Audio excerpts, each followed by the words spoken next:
Not sure how to use your wrists correctly in the golf swing? In this next video I'm going to show you how to use your wrists in the golf swing correctly and explain the different positions that they get into to really help you out with your whole golf swing. I'll see you soon.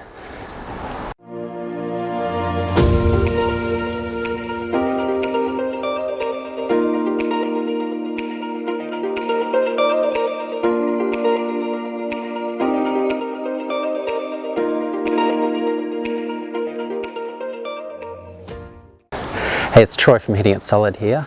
In this video I'm going to show you how to use your wrists in the golf swing so you can make a better overall golf swing and really understand the key role they play in the golf swing. Now, as most of you probably already know, the big muscles in the golf swing do most of the work, like your legs and your upper torso and that, but the wrists play a really key role as well in working with those big muscles to ensure the club head gets in the right position at each different part, so we can make solid contact with the golf ball. So I'm going to go over a few different concepts. So make sure you stick around right to the end because I'm going to show you how each one of these ties into the golf swing so you can play better golf.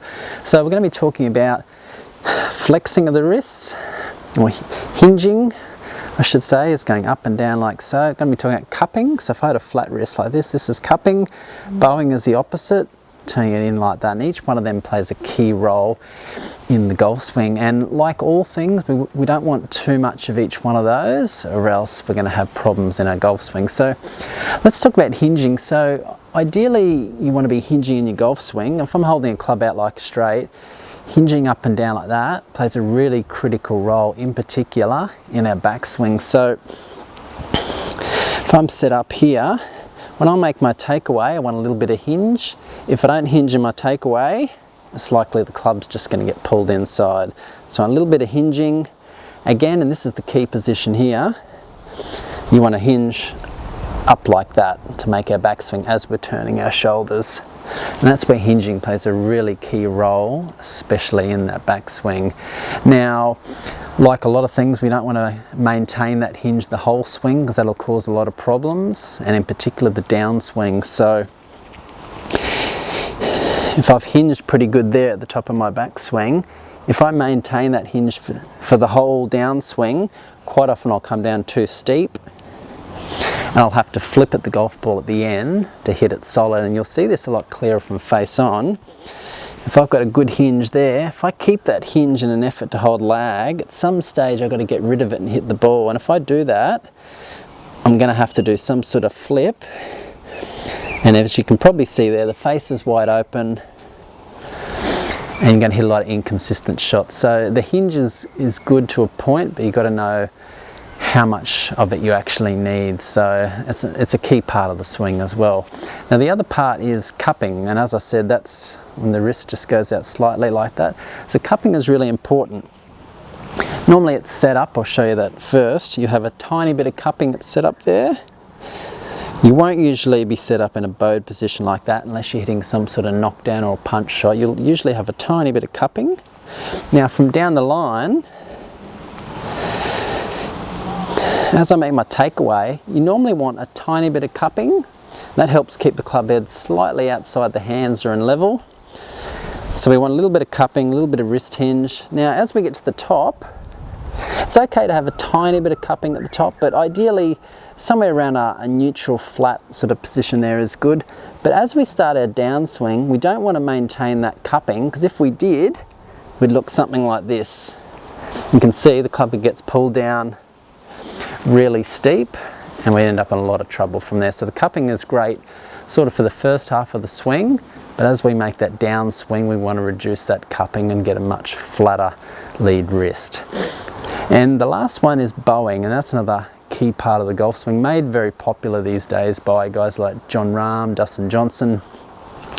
What these guys do, when they get to the top, instead of having a sort of a flat wrist, they have a very bowed wrist, very much like that. Jon Rahm in particular is very bowed, and he comes down and hits the golf ball and hits the ball a long way like Dustin Johnson does. So I'm not suggesting you need that much bowing of the wrist. It's kind of a case of got to find your middle ground.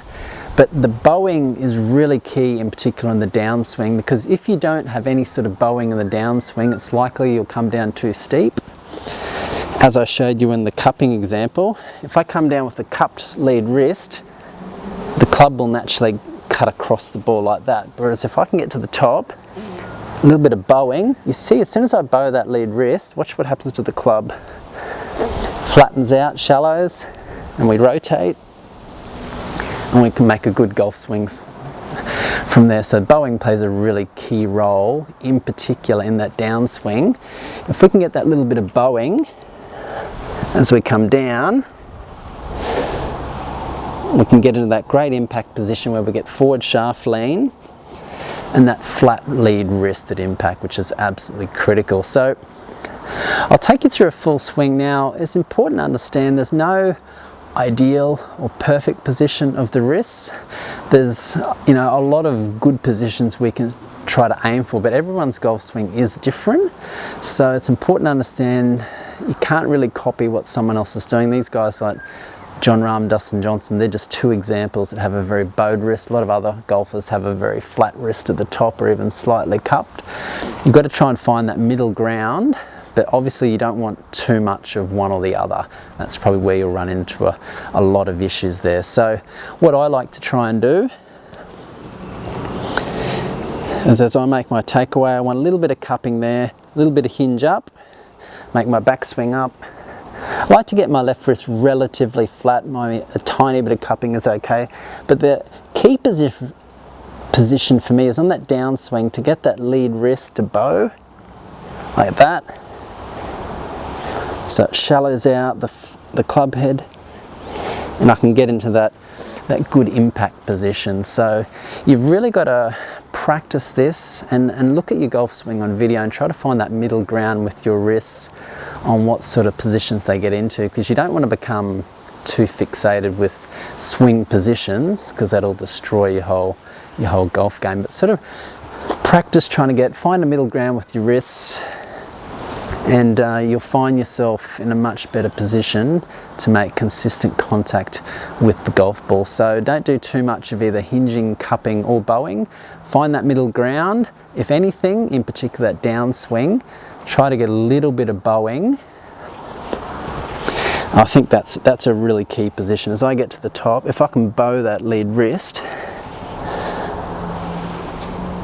that will really help out your game and lower your golf scores. So I appreciate you staying to the end. If you like this video, please give me a thumbs up. As I said earlier, make sure you subscribe to the channel. It really helps me grow and make more videos like this to help us all get better at golf. Now below this video, you'll see a couple of links to some additional golf instruction that will really take your game to the next level. So make sure you check that out. Once again, thanks so much for watching. I'll see you next time.